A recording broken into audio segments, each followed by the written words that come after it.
What is up, everybody? We are back again to blush your screens and grace your ears with another action-packed episode of The Rundown. I am Zach Selby, the staff writer for WashingtonFootball.com. With me, as always, is the man, the myth, the legend, Kyle Stackpole. I gotta hype you up, man. I mean, because you're the man. You do what you got to do. You're our fearless leader in most respects, and. Kyle, I'll give you this, man. It's been a pretty whirlwind of a past couple of days, and wouldn't you know it, Washington is in the lead for the NFC East, and it's exciting. But there's some question marks here heading into this matchup against the Seahawks. But tell me, how are you feeling right now? I'm feeling pretty good. I mean, the San Francisco game, while it was a win, it didn't feel as good, but the fact that I was even feeling that way about a win kind of says how far that they've come. I mean, this past month has just been incredible with what they've been able to do. And like you said, I mean, they're in first place. They're in the driver's seat. Yeah. I think multiple media outlets have them as like 70% chance to win the division, go to the playoffs since first time since 2015. Mm-hmm. But there is a lot of question marks and at key positions too. So we'll get to that. But it should be an intriguing next couple of days leading up to the Seahawks game. Yeah, we've got a great show for you guys. I mean, as Kyle mentioned, there are some questions about some key positions on the offensive side of the ball. We're going to get into that because I know we're all wanting to hear about that. We're going to talk about the Seahawks a little bit. We're going to talk about what's going on with Terry. And then we also got Studs and Duds with Stevie Stats. And then who we got, the segment that people are clamoring for. And we also are going to be talking with the digital media report for the Seahawks, John Boyle. But before we do all that, we got to go through the most important part of the show, which is what gives us the money to do this. It is the plugs. This is an official podcast of the Washington football team. You can check us out wherever you find your podcast, Apple Podcasts, Spotify, Stitcher, Google Play, TuneIn, YouTube for the preview episodes like this one you're watching right now. And you can check us out on the Twitters at Kyle Stackpole, at Zach D. Selby, and Cats_Stevie for Stevie Stats. There we go. You can check out the Wild podcast, unfiltered content previewing this coming up game, breaking it down on Monday and the days after that. And I think that's pretty much all of my got. I always forget at least one or two. Oh yeah, and rate, review, subscribe because we all love your feedback. We love the fans. You help keep the lights on to pay all the bills for us, and we want to hear what you have to say about us, good, bad, or ugly. We want to hear about us so we can make the best content all the time, every time. That's right. So let's jump into this here with the Pulse. Now, as we have teased it multiple times throughout this show, there are some issues, some questions on the offensive side of the ball with Alex Smith going down with a calf injury. He wasn't hurt necessarily. It didn't have anything to do with his broken leg, which is a good thing, but it is on that same leg. There was some soreness, some tightness in there. Out of caution, they decided to let Alex stay out of that game for the second half and let Dwayne Haskins go in there and finish out the game. Now, on the running back side of the position, we have Antonio Gibson, who's been out for a little bit longer with a turf toe injury, and he hasn't practiced. He didn't practice at all last week. He didn't practice on Wednesday. Status unknown at the time of this recording on December 17th at 11:15 a.m. So we'll see. We'll get a further update on that eventually. But Kyle, tell me a little bit about this quarterback position and what you've been seeing and hearing from Ron Rivera and this coaching staff and Alex himself. Yeah, so, I mean, as of now, there's still a lot up in the air. So Alex didn't practice on Wednesday, and so Dwayne took all the snaps, first-team reps. But then at the press conference, which on Wednesday is usually the starting quarterback talks, and they had Alex Smith go up there, and he answered a bunch of questions about his calf and how he hurt it and how it's feeling. And I think it's something that they're really going to wait and see. He's experienced enough and he's been in the league for long enough that I think both him and Ron Rivera are comfortable with him playing, even if he doesn't practice. I mean, Ron Rivera said it. He's like, yeah, I mean, a smart guy like that, veteran guy, I think he can play. But I think the other thing is that Alex is going to be honest with himself. He's going to know if this isn't good enough, he's not going to force his way out there because he wants to play, he wants to be a Warrior. I think he understands that he wants to give Washington the best chance to win, especially because a win here basically locks up the NFC East. So I think it's going to be something that goes down to the wire. It might be something where Alex Smith doesn't practice all week and he still plays, but I think they're going to just like they did in the 49ers game, they're going to use an abundance of caution with him, knowing that these next 2 games after the Seahawks are even more important as it pertains to winning the division. Yeah. So he's been completing about 66% of his passes, which would be about the second or third most of his career. But he's been playing really, really well, even though he doesn't have necessarily the eye-popping stats to prove it. Now, the question I have before we move on to the other 2 is, what percentage do you think he needs to be at before the coaches are going to be comfortable saying, okay, let's go ahead and put him out there and start? If I were the coaches, I would say he's got to be at 100%, because I really think that, because he said that he suffered the injury last week during practice and it wasn't really bothering him, but then it quickly got a lot worse and it really hurt him the last several drives of the first half, which is why we saw all those overthrows. And I think it's something where if he doesn't feel like he can completely do everything he was doing before the injury, they should just sit him, because in my opinion, this is you never want to give up any game, but this is by far the toughest opponent they're going to have to play. And I don't think they should risk Alex if he's not 100% going out there and potentially injuring himself further. And then you don't have him for Carolina and Philly, which Washington is probably going to be favored in both those games. So I would say 100%. He might try to push it from 85, 90%, but I think you want to be cautious in this situation, especially because there's a lot to play for past this game and some bigger games ahead. Yeah, I agree. In Dragon Ball Z, I don't know if anyone watches that show. There's like a healing chamber that you place people in if they're hurt. I don't care. I don't care about Alex practices. I mean, just put him in those healing chambers, see what he does, and make him come back for whenever he comes back to be the best he can be. Now, on to the next one here. Seattle is an amazing offense. I mean, they're number 6 in the league so far. And this will be, I think, so Washington has played 3 top 11 offenses according to Kyle, who has provided the rundown for us, and they've allowed 31.3 points per game in those matchups. So, I mean, this defense is playing really well for Washington, but this is going to be a true test here. I think we're going to see a true metric that Ron Rivera has been talking about a lot. So, how does Seattle, what does Washington have to do to slow down the Seattle offense? Yeah, I think the main thing is they really have to, actually, number one, I would say they have to pressure Russell Wilson. So Russell Wilson is one of the better quarterbacks when it comes to scrambling and improvising when the pocket breaks down. And yet he's still been sacked the 4th most amount of times per game. So this offensive line is not doing a good job protecting him. And this defensive line is playing better than it's played all season. So that would be the number one thing, because if they can get to Russ, then he doesn't have enough time to throw it downfield to DK Metcalf and Tyler Lockett and all the other guys that they have. They have a ton of weapons on offense. And I think the other thing would be limiting those plays. So when Russ does have time, I mean, he throws one of the nicest deep balls in the league today, maybe that I've ever seen. He's just got that moon ball that like falls into the receiver's hands. And DK Metcalf I think he has 17 plays of at least 20 yards this year. He's their downfield threat. But if Washington can do those 2 things, just like the Giants did a couple weeks ago, I mean, they held Seattle to 1 touchdown, sacked them 5 times, and did not allow many big plays. So I think the formula the Giants use, they're going to want to use that same formula, keep everything in front of them, and really pressure Russell Wilson. Yeah, I agree. I mean, the Giants got to Russell Wilson 5 times, like you mentioned. And here's a fun fact about Seattle's offensive line. They've given up, I think, about the 3rd most sacks this year. And that's going to be I think this is going to be a big test. I mean, even when you don't have a good offensive line, Russell Wilson is still one of the best quarterbacks in the league thus far. He's an MVP candidate. And even in that game, he threw for 263 yards. I mean, he's still a master of what he does, and he's master of elusivity. I mean, even if they get in the backfield, they're going to have to get their paws on him to bring him down, to give them a chance.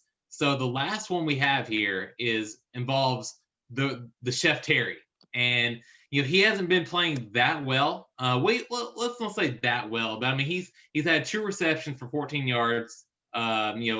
In the past, no, that doesn't look right, Kyle. But I mean, what did I say? I looked at the rundown and it said he has 2 receptions for 14 yards the past 2 games. Oh, each of the past 2 games. Yeah, each of the past 2 games. But let's look at this a little bit further here real quick. What do you think is wrong with Chef Terry, if there's anything wrong? So this is gonna be a stretch here, but Chef Terry, he's been getting takeout the past few weeks. He hasn't been in the kitchen. He hasn't been cooking it up. But I don't think there's anything wrong. I just think the last couple weeks, there were some better options out there that he decided to take. But no, really, I mean, there's nothing wrong with him. He's gone against two of the top 10 passing defenses. Pittsburgh, I think, was number 1 at the time. And Pittsburgh really tried to limit him, and that was more of them, hey, we're going to take Terry out, and other people stepped up. Against San Francisco, the offense just did absolutely nothing. Mm-hmm. And neither quarterback was on target. There was a couple plays where Terry was wide open. He should have caught the ball for at least a 15, 20-yard gain, and Alex Smith and Dwayne Haskins overthrew him. And if he catches those passes, then you're looking at like a 4 for 50 stat line with the potential for more because they're going to move the change. So I don't think there's anything wrong with him. I just think it's been a really good defense and just circumstances. And I think this is going to be a game where he's primed to bounce back because Seattle has one of the worst defenses in the NFL. Yeah, and especially against the pass, they average almost 300 yards per game through the air. And, again, for those who are making fun of me for saying you should start Terry against 49ers, I wasn't expecting Alex Smith to go down. I wasn't expecting the offense to do basically nothing out there. And I don't think it's really necessarily his fault. I just think that he's a victim of circumstance in a lot of ways. And I do like the takeout reference. I thought that was really clever. Usually I'm the one that comes up with the turn phrases, but I couldn't even think of one that's any better than that. But you pretty much said it all. And I think that pretty much ends the pulse. Wait, I got one question. What you got? So are you going to double down? So you already said Terry was a must start last week. Do you think, because people are in second round of the playoffs here, is Terry a must start this week against Seattle? Yes, he is, because they're dead last in this against the pass. I mean, you got to think that he's not going to have this bad of a game, no matter who's at quarterback, not bad, but like unproductive, I guess you could say, against a team that has the league's worst pass defense. All right, now we'll take a break here. First. Now that I've defended myself again against the trolls, we're going to take a quick break here. And when we come back, we're going to be talking to digital media reporter for the Seahawks, John Boyle, to dissect the Seahawks matchup a little bit further. Stick with us. Join Washington Salute and Fresh Vine Wine in supporting our troops this holiday season by using code USOWAS on any 3-bottle wine set. And 50% of proceeds from each sale will benefit USO Metro this holiday season. Show your support by visiting www.freshvinewine.com/USOWAS today. You can hear every Washington football team game on the Team 980 and streaming on the radio.com app. Listen to the Team 980 every day for expert analysis, Washington football guests, and your calls, along with hosts Kevin Sheehan, Washington football legend Brian Mitchell, Steve Zabin, and more on the official radio home of the Washington football team. Download the radio.com app and favorite the Team 980 today to listen on your phone or smart speaker. At RTS, game day strategy doesn't stop when the whistle blows. RTS delivers smarter, more responsible waste and recycling services. As an official partner of the Washington football team, RTS is connecting the team and FedEx Field with sustainable solutions to care for the community and the environment. RTS, a better waste company. Find out more at rts.com. Has your business been affected by COVID-19? Have you considered reducing or moving your office space? Then it's time to call Victory Van. We provide the best service and price with flexible options for your company's moving and storage needs. Visit victoryvan.com to get your free moving and storage quote today. For corporate storage and moving, it's always the right move to choose Victory Van. That's victoryvan.com. Victory Van Corporation, delivering excellence for 75 years and a proud partner of the Washington football team. We are back here on the Rundown Podcast, an official podcast of the Washington football team. Check us out wherever you find your podcasts. And we got a treat for you guys today. We are going to be talking to digital media Seahawks reporter John Boyle. John's been covering the team for about 12 years, been working for the team for about 6 years. John, how are we doing over there in the West Coast, man? We're doing good. Like most of the country, we're all at home right now, but things are good. Football team's doing pretty well, so that makes people happy. Yeah, Yeah, I can imagine. And even though I've never been a Seahawks fan, I've always appreciated the Seahawks colors and uniform. So I do like that hoodie you're wearing right now. Oh, thank you. Yeah, this is the throwback. We could do a whole conversation with our fans about they want these throwback uniforms. So For sure. Yeah, ours too, honestly. Yeah. But let's go ahead and move on to other things. Let's go ahead and jump into the first question here. So Russ was doing MVP caliber stuff at the beginning of the year, but he's committed 13 turnovers since week 7. I mean, really, what's been up with him has been Russ, has the cooking for Russ been a little lukewarm lately? What's been going on with him? Yeah, there's a lot of factors there. I mean, he definitely would be the first to tell you he needs to be better than he was in that stretch. And this past game he's coming off of where he threw 4 touchdowns was much more like the early season Russell Wilson. You got to give some credit to the opponents. They've been playing better defenses. You know, the Rams were in that stretch. And as you guys know, some of these NFC East teams like the Giants and Eagles have pretty good defenses. So some of it was the opponent, but I think also it was just, you know, he and the offense just kind of hit a little slump. It happens sometimes. And now this is, you know, obviously another great defense that's going to test them this week. And they want to kind of prove that last week, you know, they beat up on the Jets, but that's, you know, they're winless for a reason. So now they got to kind of prove it against a better team and a much better defense. Even if Russell Wilson has turned the ball over more these past 6 or 7 weeks, they still have a top 10 offense, and they still score a lot of points. So what do the Seahawks do best offensively, and what are they going to try to do on Sunday? Yeah, I mean, obviously, for the first, I want to say 7-8 games, it was pretty clear what they were doing best was Russell Wilson slinging it to DK Metcalf and Tyler Lockett, and I still think that's the strength of this team. But what we started to see, especially this past week, is they want to get a little more balanced on offense. Not necessarily, you know, run it 40 times a game, but just have that threat of the run game. And they're getting healthier at running back. That was going back to what we were talking about, the struggles. One of the other issues is they got even more pass heavy because Chris Carson, their starting running back, was hurt, and his backup Carlos Hyde was also out. So they were really thin at running back. When they have that threat of the run game, keep defense a little more honest, that's when this offense is at its best. And I think we're starting to see them get back to that a little bit. You know, if we look back to the game 2 weeks ago against the Giants, one thing that really sticks out about that game is that the Giants were able to get to Russell Wilson quite a bit. I mean, they sacked him 5 times, and I'm not sure how many pressures they had, but I'm sure it was up there as well. So going into this matchup, how much of a concern is Washington's defensive line, who is tied for 4th with in sacks, and then you bring up, you know, Seattle's offensive line, which allows the 4th most sacks. So what's the concern level for them? I mean, it's obviously a big concern. Pete Carroll talked about that on Wednesday, of just all the weapons that Washington throws at you, and especially on that defensive front, all the first-round picks they've invested. So that's a big deal. Now, when you talk about the Seahawks offensive line, their protection has been a little better than the sack numbers indicate, because they like to throw the ball downfield, and because Russell Wilson loves to scramble and make the big plays happen.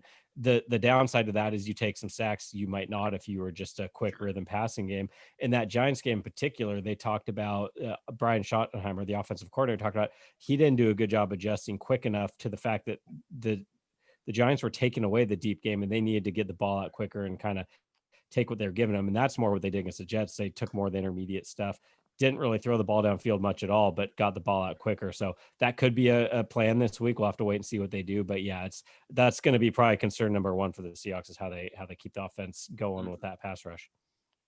And then, as good as the offense was earlier this season, the defense might have been just as bad, if not worse. I mean, I know they were historically bad to start the year, and while the numbers still show that they're at the bottom, I know that they've been improving. So, I mean, what has contributed to those improvements, and where are they at right now? Yeah, I mean, you look at, they were giving up 30 points a game for the first half of the season, and it's down to 16 points a game over the last 5. So it's been pretty dramatic. A lot of it was just getting guys healthier. I think if we don't know for sure, but if Quentin Dunbar plays this week, it'll be only like the second game this year they've had their starting 4 in the secondary. So Jamal Adams missed a long stretch. Shaquille Griffin, their other starting corner, missed a long stretch. So they just haven't really been healthy in the back end. And when you add some new guys like Adams and Dunbar, and then they're not available, that communication was never there. And you saw guys just getting wide open a lot on this defense. So they've really cleaned that up. Adding Carlos Dunlap in the in the midseason trade was a big deal. Their pass rush, I mean, it's dramatic. They had, I think, 9 sacks through 6 games, and they have 27 since then. So they've really got the pass rush going. Dunlap's been a big part of that, but also just Jamal Adams getting healthy. I don't know if you guys saw last week, he's up to 8.5 sacks, which is a record for defensive backs. So a big part of it's been getting the pass rush going, but then also I think just the back end's been a lot cleaner as those guys get used to playing together. Yeah, this Washington team last year knows a lot about Jamal Adams when he was with the Jets. I mean, he caused some absolute terror for them last year in that rainy game. But this game, if you looked at it at the beginning of the year, I'm sure a lot of people wouldn't have circled it and said it's going to be really big for both teams, but it turns out that it is in a lot of respects. So, what are some keys in your eyes to this Sunday matchup?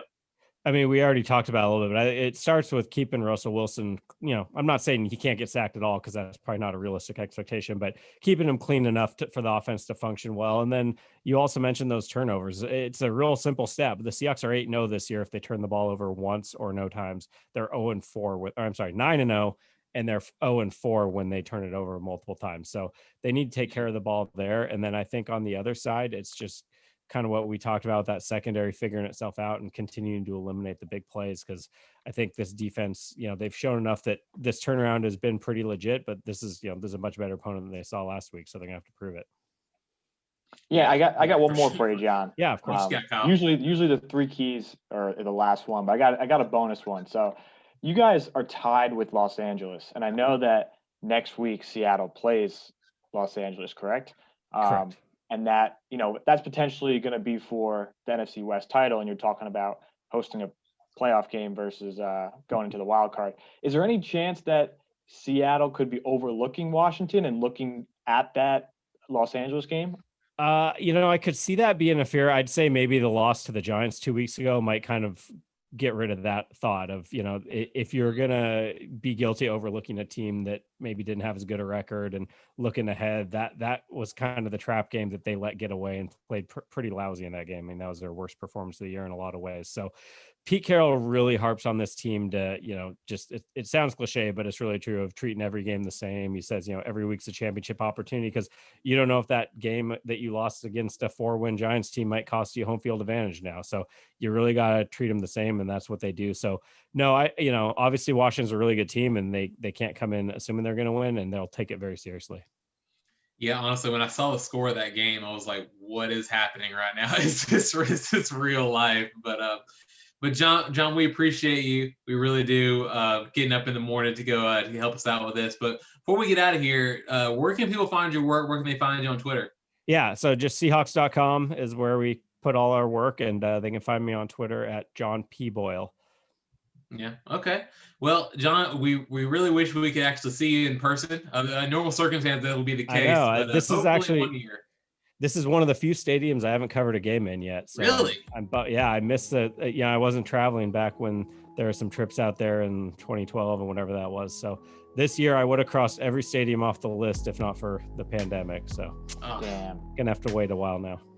Yeah. Well, you never know. But we really appreciate you doing this. Hopefully one day we'll see you in person rather than on virtually. But we appreciate you, John, and hope you have good rest of the week, and good luck on Sunday. Thank you. You too. Finch Services Incorporated, recognized in its industry as a world-class organization, is the exclusive supplier of John Deere golf and sports turf maintenance equipment for the Mid-Atlantic region. In business since 1945, Finch helps golf course and sports turf managers maintain some of the most exclusive playing surfaces in the region. Experience the Finch advantage for yourself. Contact one of our golf and sports turf sales specialists to see how we can help you maintain your field of dreams. Go to finchturf.com for more information. Couchgating, presented by the DC Lottery. Couchgating is the new tailgating. Enter to win a chance at a WFT DC Lottery fan pack. Celebrate your Couchgate by sharing a photo using hashtag DCL to have your Couchgating photo featured on the Couchgating Wall of Fame. Please post your photos on social media using the tags at Washington Football, at DC Lottery, and the hashtag CouchGatingDCL for consideration. Please note that not all photos will be accommodated on the Couchgating Wall of Fame, and all Couchgating photos are posted on the sole discretion of the Washington Football Team. It's all-wheel drive season, and your local Honda dealers are bringing the best deals of the year. It's clearance pricing during the Happy Honda Day sales event. Dash through the snow in a rugged and adventurous Honda. Check out our entire all-wheel drive truck and SUV lineup. CRV, HRV, Ridgeline, Pilot, Passport, with features like Honda Sensing, Magic Folding Seats, and 3 different driving modes. Clearance pricing is here, but it won't last long. Don't miss clearance pricing at Happy Honda Days sales event, now at your local Honda dealer. We're back here on the Rundown Podcast, an official podcast of the Washington football team. Check us out wherever you find your podcast. Rate, review, subscribe. And we want to thank John Boyle for giving us all that wonderful insight. He did a really good job with that. And now we're going to move on to the next segment, which is Stevie Stats, Studs and Duds. First, Stevie, how you doing? Good. How are you guys? We're doing good. We miss you. It's been unfortunate we haven't been able to be in the office so we can do all this in person, but it's still great to see you virtually. Even so, I know that you've got some good studs or duds for us this week. So who we got? Like I said last week, this is getting so hard to do, but this one I think is going to be an easy one. But I don't think we have given him the love he deserves on this show. So let's go with the head honcho, Ron Rivera. Ooh, Ron Rivera. All right, where you want to go with it? Where you want to go with this, Kyle? You want to start? Yeah, I'll start. Yeah. So he is a stud for obvious reasons, and we know what he's done with this team. 4 wins in a row. Just, I mean, everything he's done, he's completely turned this team around from the beginning of the season. Everything that, people were getting on him for benching Dwayne and doing this and doing that, and with 3 games left, he's in first place. But I do want to give a quick anecdote to just show how much Ron Rivera has been through. So Rivera, as everyone knows, he battled cancer. He went through 7 weeks of treatment. He did not miss a game coaching. He only missed a couple practices. So he actually talked to Mike Silver from NFL Network a couple days ago, or I guess it was after the San Francisco game.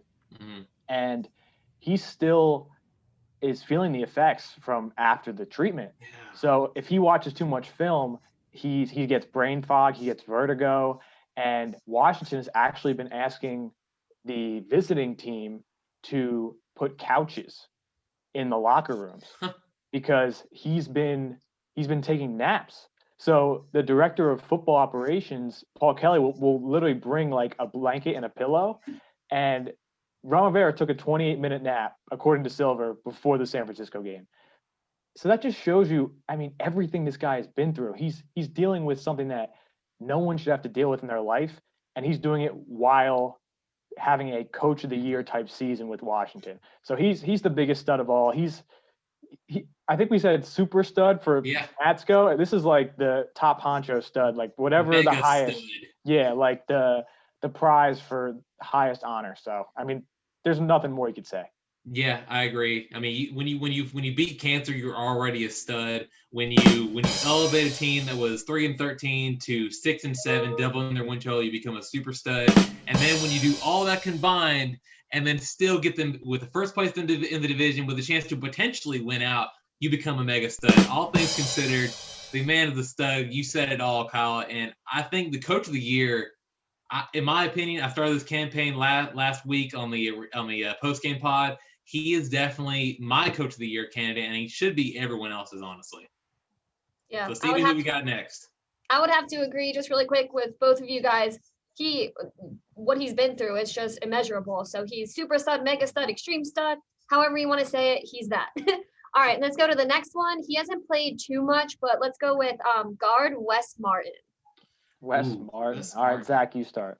So I'll go with a dud for the season just because he came in as the starting left guard, and there was a lot of high expectations on him, I believe. He looked really, really good in camp.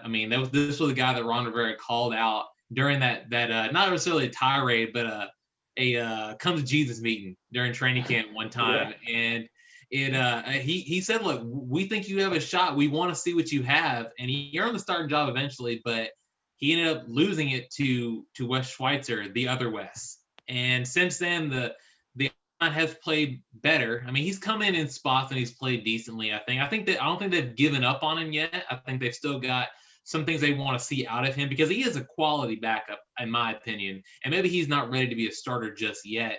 But I do think he's done enough things to give you some hope for the future, even though this year I got to give him a dud because he was one of my favorites heading into training camp, and he's kind of fallen off this later on this season. So I got to go with dud. Yeah, I agree with you.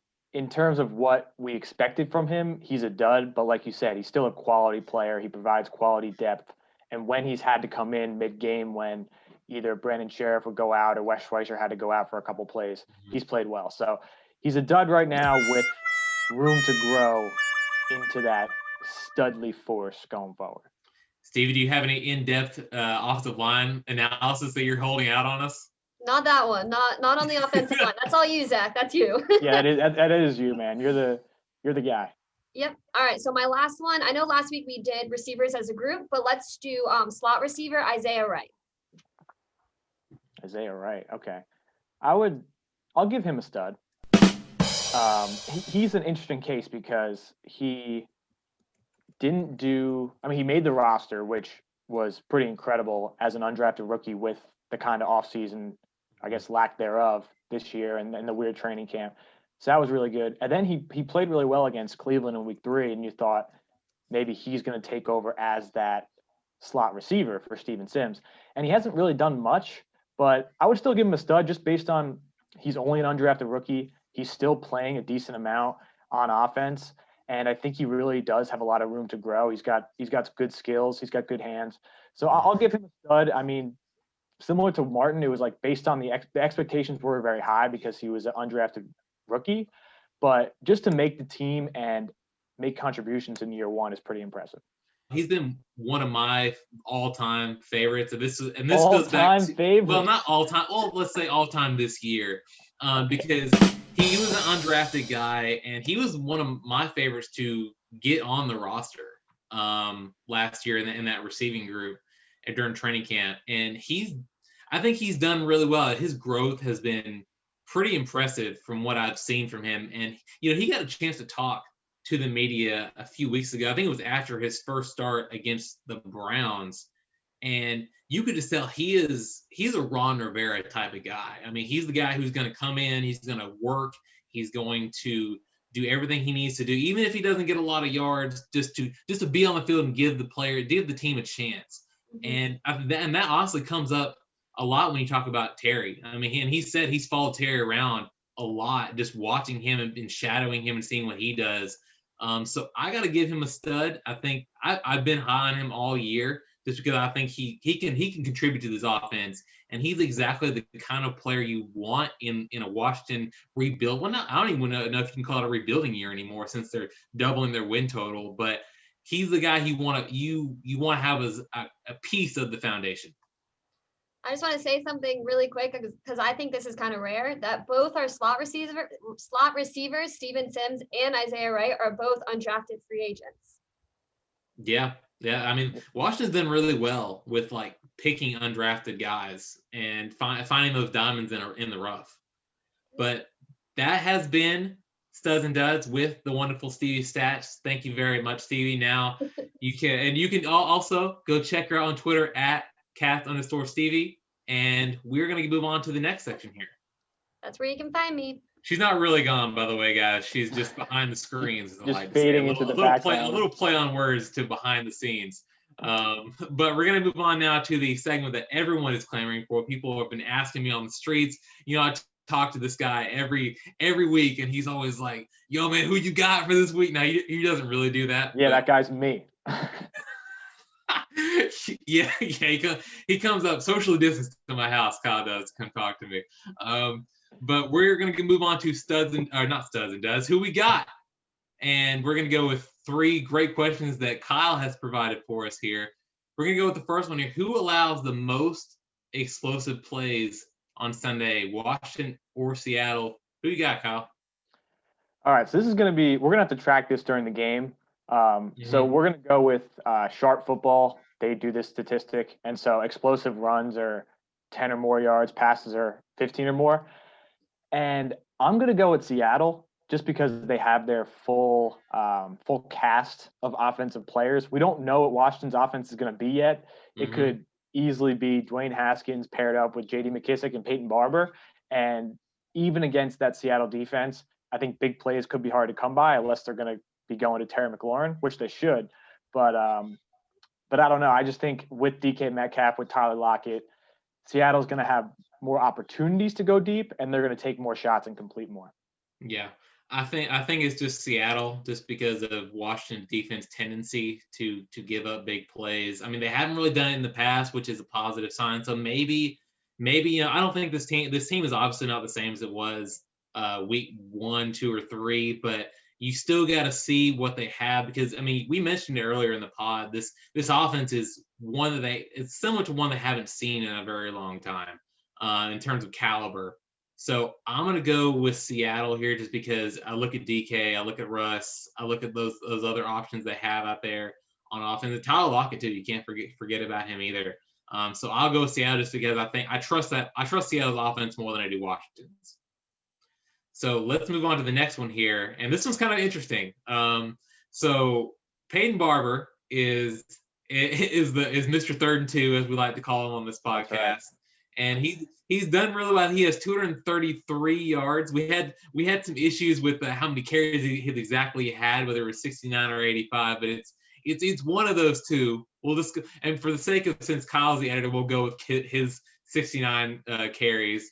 Well, that's for Russ Wilson. Is it? Were you talking about Barber yesterday? Yeah, I looked at Barber. He had 85 carries, and you said he had 69. Oh no, I was looking at Russ. Well, either way, anyway. Wow, we just figured that out. I was saying, well, now that makes sense. Yeah, now we're because I think Stevie actually had a question about it too. We were both confused. So we'll let's go to the rushing yards thing here, because Russ, as we mentioned, is an elusive quarterback. He's been known to rush downfield every now and again. So more rushing yards. Who do you have between Russ or Mr. 3rd and 2 Peyton Barber? Yeah, so Russ I think he's like 3rd or 4th among quarterbacks in rushing yards. So he's had a pretty good year in terms of running the ball. Peyton Barber, we talked about it. He's only averaging 2.7 yards a carry, but he did have, I think it was 37 yards last week against Dallas. He had 54, I think. Mm-hmm. I'm going to go with our boy Peyton Barber. I think he's going to – this Seattle defense, like we talked about, not very good. I think Peyton Barber is going to look kind of like he did against Dallas. He's going to have a little pep in his step. Being at home, being back at FedEx Field. After seeing what J.D. McKissic did last week, I think he's going to up his game a little bit, knowing that he wants to take over as that workhorse if Antonio Gibson can't go. So give me Peyton Barber. I might regret this, but I'm going with the hometown guy. Okay. Home team guy. Okay. I'll go with Russ, just because even though I do like Peyton Barber, I think he's gotten double-digit yards for the past 4 games. And and he even mentioned it, yesterday during the media availability. He said, the more carries I get, the stronger that I get. And he seems like he's kind of hitting that late season surge, because he doesn't get that many yards per carry, but again, his responsibilities are different. I'm still going to go with Russell Wilson, because I think of that long touchdown pass that touchdown run that Lamar Jackson had against the Ravens. And I think that, I'm not saying that Russ is Lamar in terms of rushing the ball, but I do think that he could bust one for maybe 20 to 25 every now and again. So, and who knows, that might end up just eclipsing Peyton Barber's stats in one go. So I'll go with Russ here. 1, for the sake of being different for you, and 2, because I believe in Russ and what the Seattle offense can do more than what Washington's offense can do. Let Peyton Barber cook. That's all I'm going to say. All right, this last one is kind of a fun one too. And we were talking about what we were going to do for the last one, and I brought up the decision of what about the longest field goal make between Seattle's kicker and Dustin Hopkins. Seattle is Justin Myers. It turns out Jason Myers. You got to put some respect on Jason Myers. Jason Myers, whatever he's called, has been doing surprisingly well. I think he hit a 61-yarder earlier this year. So longer field goal make between Jason Myers and Dustin Hopkins. Who you got? I'm gonna let you go first. Okay, all right. I'm gonna go with Dustin Hopkins. I think he's kicked himself out of that slump that he's in. I think he's been doing really well, and I believe he's missed a couple here and there, but I think for the most part he's been the reliable kicker that he's been for most of his career. So I'm gonna go with Dustin Hopkins, because I think he's hitting a little bit of a stride. Now, he might have had the leg to hit 61-yarder. We'll see. But I do think that Dustin Hopkins, if they trust him enough, I feel like he's going to have the leg to at least get maybe a 53-yarder. Let's throw a random number out there that's past 50. Okay. I think I always was just going to go opposite you. So I'm going to go Jason Myers. And I think it's because he's going to have more opportunities. I think he has a bigger leg, and they've trusted him to attempt longer field goals. Mm-hmm. So he might have, if they're at the end of the half and there's like a 58-yarder, they might send him out there for it, whereas Dustin Hopkins, it might not happen just because he hasn't shown this season to be able to make it from that distance. So I'm going to go with Jason Myers, and hopefully that means that Hopkins doesn't have as many attempts because Washington is scoring when they're in the red zone. But I mean, that hasn't really been the case the past couple games. But I'll go with Jason Myers, make sure we have two different, and make sure we got a winner on Sunday. Yeah, I like the variety we've had. We've been going pretty different the past couple weeks, and it's gone well in my favor. But we'll see what happens. It has. I've been struggling. Well, that has been our show. But before we go, we got to bring you with the end plugs to kind of cap this show off here. So this is an official podcast of the Washington football team. You can check us out wherever you find your podcast: Apple Podcasts, Spotify, Google Play, Stitcher, TuneIn, YouTube for the preview shows like the one you're watching right now. And you can also check us out on the Twitters at College Stackpole, at Selby, and Kath_Stevie. And you can also check out all of our work on the app and WashingtonFootball.com, where we're going to give you the instant analysis, the game balls, the takeaways, any content you can ever ask for, because we deliver the best content all the time. Every time. I was waiting for Stevie to come in. Yeah, you got to bring Stevie. Every time. There we go. There you go. And you can also be sure to rate, review, and subscribe for us. Give us those 5-star ratings. All the positive vibes in the comment section. Make sure you tell us exactly what you feel about the way we deliver your content. We really want to know. We want to give you the best content we can give. We don't want to do it all the time, every time, twice. That'd be but we do want to deliver you some really good content. The only way we can do that is by hearing what you have to say. Kyle, do you have anything else before we step out of here? Nothing. Feed Peyton Barber. That's it. All right. You heard it from Kyle. Feed Peyton Barber. All right, guys. For Kyle, Stackpole, Stevie Katz, and myself, Zach Selby, this has been The Rundown.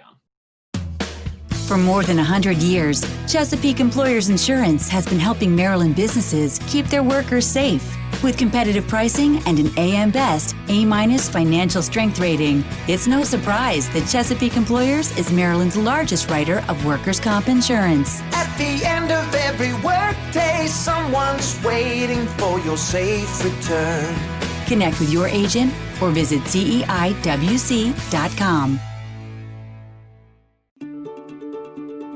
Reliable power from Novec keeps us connected to so many good things. Life-saving equipment and life-affirming moments depend on reliable, safe electricity that keeps us plugged in and powered up. And as a not-for-profit cooperative owned by the people it serves, Novec keeps rates low and service high. Novec, keeping life bright. And now, time for a Happy Honda Days clearance highlight. The season had grown cold, and the roads were covered in ice. Looking to capitalize on clearance pricing, Amy went down to her local Honda dealer and test drove the entire all-wheel drive SUV lineup, CR-V, HR-V, Passport, and more. In the end, Amy got a clearance deal on a new Pilot equipped with 3 different driving modes. Boom, baby, boom. Don't miss clearance pricing at the Happy Honda Days sales event, now at your local Honda dealer. Fred, this was so nice of us to share Maryland Lottery scratch-offs with our neighbors. Happy holidays, Selena. What's this? Scratch-offs? Cool, thanks. Your tuba is a nice touch, Fred. Well, 5 more neighbors to visit. What's wrong? Your lips are frozen to the tuba?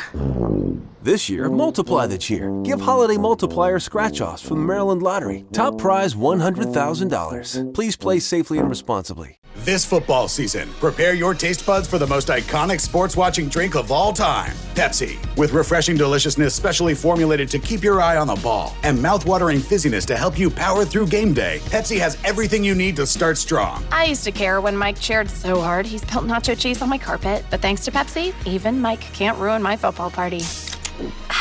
So this football season, make Pepsi your go-to game day drink because it's the only drink made for football watching. Pepsi, that's what I like.